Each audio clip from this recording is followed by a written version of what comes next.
Our minds are full of so many wrong ideas about God. That God is distant, that he's uninvolved, that he doesn't care about our lives. How do we know which of our thoughts about God are true or not true? Well, Christmas is God coming to meet us in person, in Jesus. Christmas is God's way of saying, this is who I am. This is what I'm like. At the beginning of John's Gospel, we hear these grand words. In the beginning was the Word, and the Word was with God, and the Word was God. These words are imposing and epic, just as we'd expect if they're about God.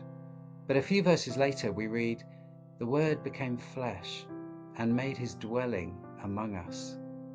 Another translation says, the Word became flesh and moved into the neighborhood. This is God, the grand, imposing, epic God, wanting to become part of our everyday lives. I think of it like waiting for a friend in a coffee shop. You sit there with your coffee on the table, waiting for the door to open and for your friend's face to appear, for you to hear their voice and for them to sit down with you and have a really great conversation. I've just been waiting for my daughter to return from her first term at university.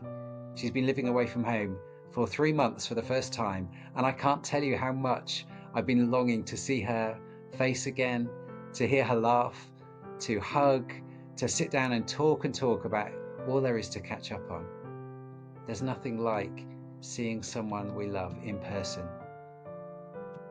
Christmas shows us that God wants to meet us personally and relate to us in the person of Jesus.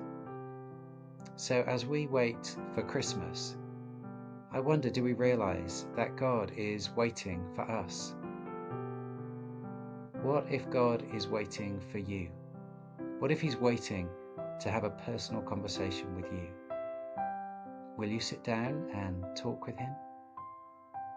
Happy Christmas.